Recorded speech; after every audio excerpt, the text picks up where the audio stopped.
Il y a quelques années, j'avais indiqué que le septennat en cours devait être décisif, dans la mesure où il permettrait à notre pays de poursuivre résolument sa marche vers l'émergence. J'avais précisé que cet objectif devait être érigé en véritable cause nationale, notamment à travers notre engagement collectif à rétablir la sécurité, à conforter notre croissance économique et à améliorer ostensiblement les conditions de vie des Camerounais. Un regard rétrospectif sur les années qui se sont écoulées depuis lors permet de constater que des avancées considérables ont été accomplies dans chacun de ces domaines. La sécurité, condition essentielle du progrès économique et social, a été et reste au centre de nos priorités. Grâce à l'action conjuguée de nos forces de défense et de police, des autorités administratives et des populations, notre pays est resté stable, malgré un environnement international particulièrement troublé. Certes, quelques-unes de nos localités demeurent confrontées aux attaques lâches des groupes terroristes et à la grande criminalité. Je puis cependant vous assurer que tout est mis en œuvre pour assurer une paix durable sur toute l'étendue de notre territoire. La criminalité dans nos centres urbains et dans nos zones rurales est combattue vigoureusement par les forces de maintien de l'ordre, à qui je souhaite adresser ici tous mes encouragements. Je me réjouis tout particulièrement des progrès enregistrés dans le combat contre le groupe terroriste Boko Haram. Les opérations menées ces dernières années par nos forces armées dans la région de l'extrême nord ont permis de réduire fortement les capacités de nuisance de ces terroristes qui en sont maintenant réduits à ne s'attaquer qu'à des civils innocents. J'observe par ailleurs que le processus de reconstruction des régions du nord-ouest et du sud-ouest progresse, en dépit des atrocités commises par quelques bandes armées qui continuent leurs exactions, principalement contre la population civile. Je ne dirai jamais assez. La cause séparatiste que ces groupes d'illuminés prétendent défendre est vouée à l'échec. Le Cameroun restera un et indivisible. C'est le vœu de l'écrasante majorité de nos compatriotes. C'est l'essence même du mandat qui m'a été confié, et je n'y faillirai point. Mes chers compatriotes, vous savez combien je suis attaché à l'unité nationale, au progrès et à la paix. Vous êtes témoins des actions que le gouvernement mène sous mon impulsion depuis des années pour mettre un terme à cette crise sécuritaire qui affecte le développement de ces régions et endeuille de nombreuses familles. C'est l'occasion pour moi de rappeler aux membres de ces bandes armées que la nation leur tend toujours la main. Et je les invite une fois de plus à saisir l'offre de paix qui leur a été faite et à déposer les armes. Des centaines de leurs camarades ont déjà rejoint les centres de désarmement, de démobilisation et de réinsertion et ont été formés à différents métiers afin de faciliter leur insertion sociale.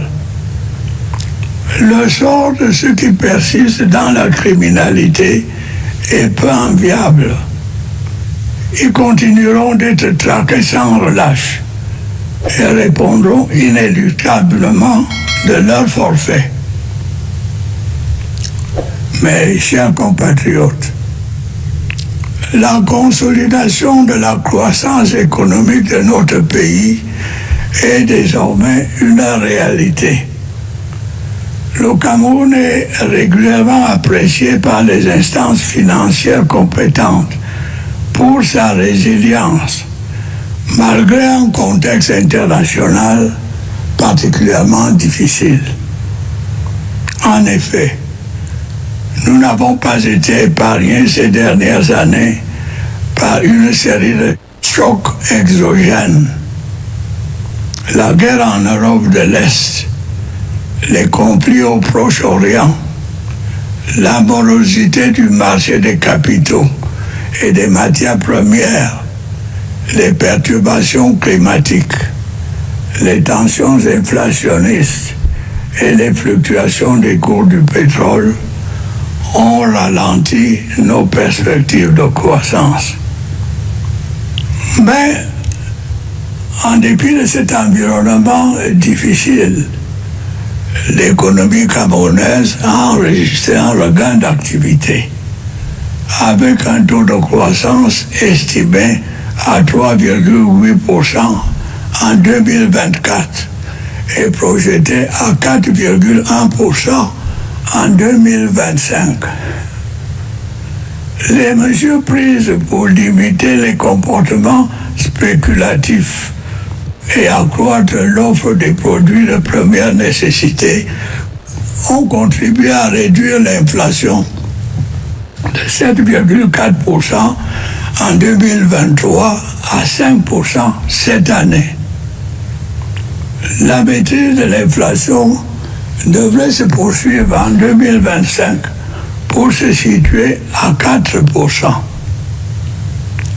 Dans l'optique de réduire le déficit de notre balance commerciale et de garantir notre souveraineté alimentaire, le plan intégré d'import-substitution agropastorale et halieutique que j'ai annoncé l'année dernière commence à produire des résultats visibles.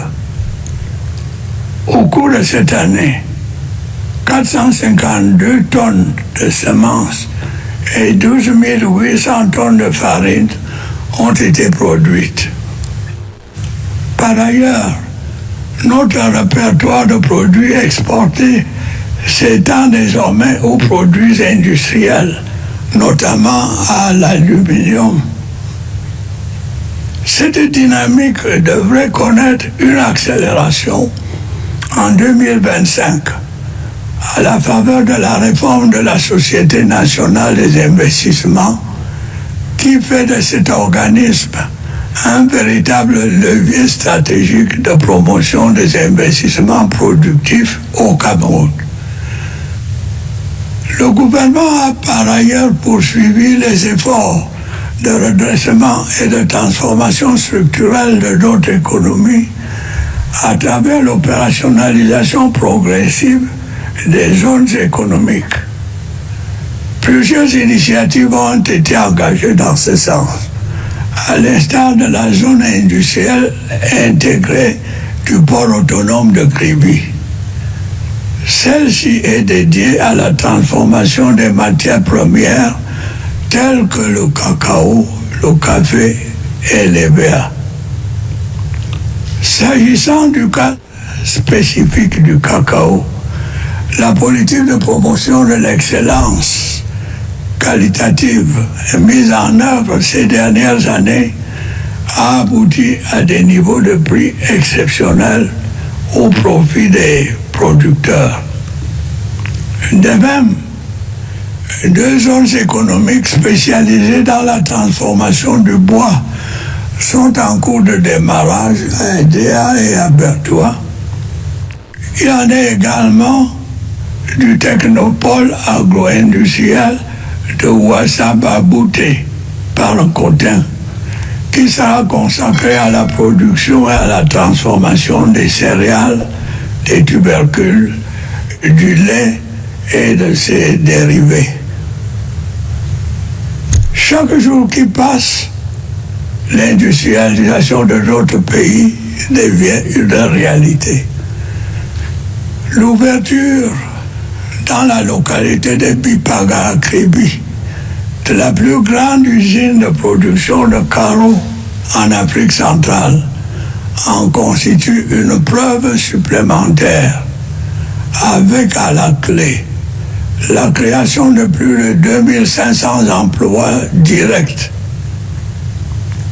Le dynamisme dans le secteur industriel s'est aussi traduit par l'entrée en service d'une 6e cimenterie au Cameroun, entraînant la baisse des prix du ciment.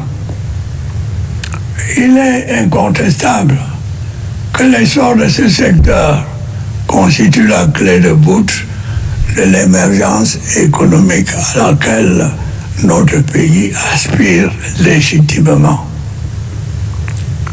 Les perspectives de développement du riche potentiel dont nous disposons dans le secteur minier sont elles aussi porteuses d'espoir. Le démarrage de l'exploitation des gisements de fer de Kribi-Lobé, Bipindi, Grand Zambi et Mbalam Nabeba est imminent. C'est aussi le cas de la bauxite de Mini-Martap, dont la convention d'exploitation a été signée au mois de juillet dernier. Je suis persuadé par ailleurs que la maîtrise des circuits de commercialisation de nos minerais va accroître le volume des ressources financières nécessaires à la réalisation de nos projets de développement. Mes chers compatriotes, depuis mon accession à la magistrature suprême, l'amélioration des conditions de vie des Camerounaises et des Camerounais n'a jamais cessé d'être au centre de mes préoccupations.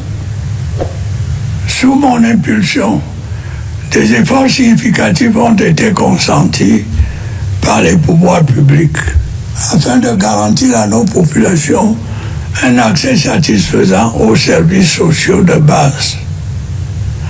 La forte poussée démographique que connaît notre pays a certes pu relativiser l'impact de ces efforts en raison d'une demande de plus en plus croissante.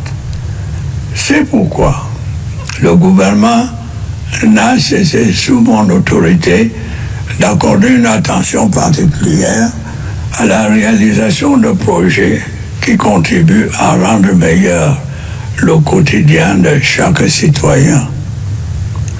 Tel est notamment le cas de la fourniture en énergie électrique, dont l'importance pour le développement des activités économiques et la vie des ménages n'est plus à démontrer. L'offre en la matière a connu une amélioration substantielle grâce à l'achèvement cette année des travaux de construction de l'usine de pied du barrage de Lompanga et à la mise en service du barrage de Naktigal. Le volume des investissements dans ce secteur stratégique est appelé à s'accroître à la faveur de la maturation de plusieurs projets hydroélectriques et photovoltaïques. Pour ce qui est des zones rurales notamment, la 4e phase du projet d'électrification des 1000 localités par l'énergie solaire va se poursuivre. Il en est de même de la construction de 360 centrales solaires dans les unités administratives non encore électrifiées.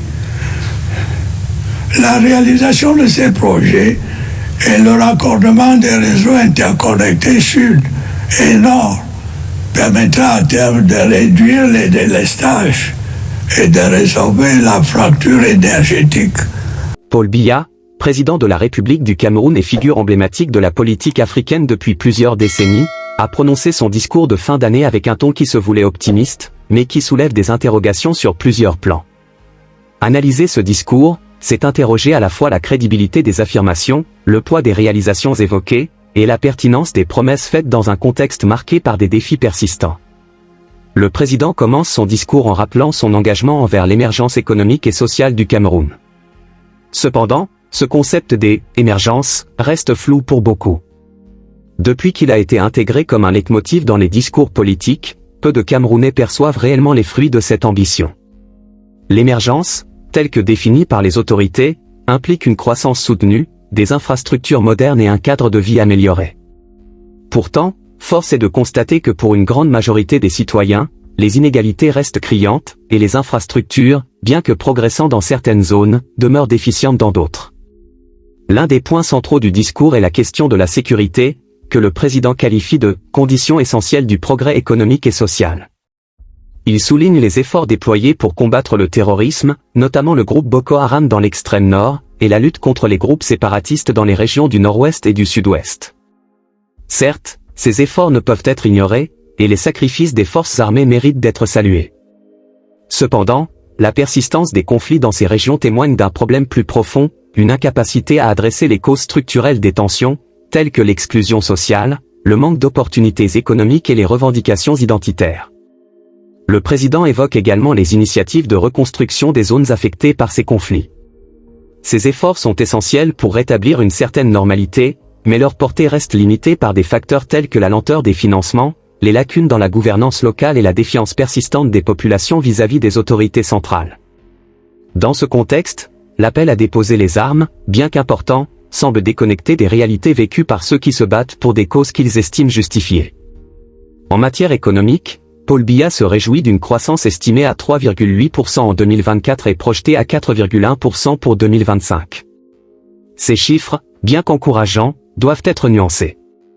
Une croissance économique ne garantit pas nécessairement une amélioration des conditions de vie pour tous. L'économie camerounaise reste tributaire de secteurs comme le pétrole et le gaz, ce qui la rend vulnérable aux fluctuations des cours internationaux. De plus, le secteur informel, qui représente une grande partie de l'activité économique, n'est pas directement inclus dans ces statistiques, ce qui rend difficile une véritable évaluation de l'impact des politiques gouvernementales sur les populations. Un autre aspect de l'analyse porte sur les efforts en matière d'industrialisation. Le président met en avant des projets ambitieux tels que la transformation du cacao et du bois, ou encore l'ouverture d'une usine de production de carreaux à Kribi. Ces initiatives, si elles se concrétisent pleinement, pourraient stimuler la création d'emplois et diversifier l'économie. Cependant, des défis persistent, notamment l'accès limité au financement, les retards dans la mise en œuvre des projets et les obstacles bureaucratiques. Par ailleurs, l'impact environnemental de certaines initiatives industrielles mérite une attention particulière dans un contexte où les changements climatiques posent déjà des défis considérables au Cameroun. Sur le plan des infrastructures, le président reconnaît les frustrations des Camerounais face à la dégradation du réseau routier. Il évoque des efforts de réhabilitation, mais admet que les résultats obtenus ne reflètent pas toujours les investissements réalisés. Cette admission est significative, car elle met en lumière des problèmes de gouvernance et de transparence dans la gestion des projets publics. La route est souvent perçue comme le symbole de l'état de développement d'un pays, et son état actuel reflète les limites des politiques d'infrastructure. Les secteurs de la santé et de l'éducation, bien qu'évoqués dans le discours, nécessitent une analyse approfondie. Le recrutement annoncé de près de 10 000 personnels de santé est une mesure bienvenue, mais elle reste insuffisante pour combler les lacunes criantes dans la couverture sanitaire, notamment dans les zones rurales. De même, les défis liés à l'éducation, tels que le manque d'infrastructures scolaires, les grèves récurrentes des enseignants et les disparités régionales, ne sont pas suffisamment abordés. Le discours se conclut par un appel à l'unité nationale et à la responsabilité de chacun face aux défis futurs. Cet appel, bien qu'essentiel, soulève des questions sur la capacité du gouvernement à mobiliser tous les acteurs autour d'un projet commun. La maturité démocratique évoquée reste fragile, avec des institutions électorales souvent critiquées pour leur manque de transparence et des élections perçues comme biaisées. Enfin, Il est important de replacer ce discours dans le contexte de la longévité exceptionnelle du président Paul Biya au pouvoir. À 91 ans, il est légitime de se demander si son leadership peut encore incarner l'avenir d'un Cameroun en pleine mutation. Ces déclarations, bien que porteuses d'espoir pour certains, peuvent aussi apparaître comme des promesses réitérées sans réelle transformation pour d'autres. En somme, le discours de Paul Biya, bien qu'ambitieux dans ses intentions, laisse place à une critique fondée sur la lenteur des réformes structurelles, les défis persistants en matière de gouvernance et l'écart entre les aspirations annoncées et les réalités vécues. Le Cameroun, riche en ressources et en potentiel humain, mérite une vision renouvelée qui dépasse les discours pour s'ancrer dans des actions concrètes et inclusives. Ce défi reste à relever, non seulement par le gouvernement en place, mais aussi par tous les acteurs de la société camerounaise. Le discours du président Paul Biya met en exergue les défis de l'émergence économique, mais il omet d'aborder un élément fondamental, la nécessité de repenser le modèle économique camerounais pour le rendre plus inclusif et résilient. Le Cameroun, bien qu'étant un pays à revenus intermédiaires, reste confronté à un paradoxe économique, une richesse naturelle abondante coexiste avec une pauvreté persistante. Cette situation souligne l'urgence d'une diversification économique plus ambitieuse, qui ne se limite pas à des projets ponctuels, mais qui repose sur une véritable politique industrielle intégrée. Pour que l'émergence devienne une réalité, le gouvernement doit renforcer l'accès des PME au financement, encourager l'innovation locale, et investir massivement dans l'éducation technique et professionnelle. L'avenir économique du Cameroun dépendra de sa capacité à intégrer les jeunes dans des secteurs porteurs, tels que l'agro-industrie, les énergies renouvelables, et les technologies numériques. Ces domaines peuvent transformer non seulement le paysage économique, mais aussi offrir des solutions aux problèmes de chômage endémique et de migration clandestine. Au-delà des projets économiques, la gouvernance reste un défi majeur. Le Cameroun souffre d'un manque de transparence dans la gestion des ressources publiques, un problème souligné par les nombreux scandales de corruption. Ces scandales ne se contentent pas de ternir l'image du pays, ils entravent également sa capacité à attirer des investissements étrangers. Il devient donc urgent d'instaurer des mécanismes plus rigoureux de contrôle budgétaire et de reddition des comptes. Les institutions publiques doivent être réformées pour gagner la confiance des citoyens. Cela passe par une décentralisation réelle et efficace, permettant aux collectivités locales de mieux répondre aux besoins spécifiques des populations. La crise dans les régions anglophones, par exemple, aurait pu être atténuée si les autorités locales avaient disposé de davantage de pouvoir et de ressources pour répondre aux revendications sociales et économiques. Un autre point crucial qui mérite une attention accrue est l'investissement dans l'éducation. Si le président a évoqué des recrutements dans le secteur de la santé, il reste peu de détails sur les réformes nécessaires pour moderniser le système éducatif. Dans un monde de plus en plus compétitif, l'éducation est le fondement du développement. Le Cameroun doit s'engager dans une réforme profonde de ses programmes scolaires et universitaires pour les adapter aux exigences du marché mondial. Cela inclut l'intégration des technologies numériques dans l'enseignement, le développement des filières scientifiques et techniques, et la promotion de l'entrepreneuriat dès le plus jeune âge. Les jeunes Camerounais, qui constituent la majorité de la population, représentent une ressource précieuse, mais sous-exploitée. Sur le plan sécuritaire, le discours du président aurait pu être plus explicite quant à la stratégie globale pour résoudre les conflits. Les solutions militaires, bien que nécessaires pour répondre aux menaces immédiates, ne suffisent pas à elles seules. Une paix durable exige une approche holistique qui inclut le dialogue politique, la justice transitionnelle et la réconciliation nationale. La communauté internationale pourrait également jouer un rôle plus actif en soutenant des initiatives de paix locale et en contribuant au financement de programmes de reconstruction. Toutefois, cela ne peut se faire qu'avec un engagement sincère du gouvernement à résoudre les tensions sous-jacentes et à promouvoir l'inclusion politique. Enfin, le discours de Paul Biya aurait gagné en profondeur en abordant la place du Cameroun dans une Afrique en pleine mutation. Avec des initiatives continentales comme la zone de libre-échange continentale africaine, ZLECAF, le Cameroun a une opportunité unique de renforcer ses échanges avec ses voisins et de devenir un acteur clé dans la dynamique régionale. Cependant, cela nécessite des investissements dans les infrastructures transfrontalières, une harmonisation des politiques commerciales, et une amélioration de la compétitivité des entreprises locales. Le Cameroun doit également s'aligner sur les objectifs de développement durable, en promouvant des politiques qui allient croissance économique, protection de l'environnement et justice sociale. Pour conclure, si le discours de Paul Biya reflète une volonté de maintenir un cap optimiste, il manque une reconnaissance des profondes transformations nécessaires pour répondre aux aspirations des Camerounais. Il est crucial que les citoyens, la société civile, les acteurs économiques et les partenaires internationaux travaillent ensemble pour construire un Cameroun prospère, uni et résilient. Le Cameroun ne pourra atteindre son plein potentiel que si ses dirigeants adoptent une vision audacieuse et inclusive, basée sur des réformes structurelles profondes. Ce défi n'est pas uniquement celui d'un président ou d'un gouvernement, mais de toute une nation qui aspire à un avenir meilleur.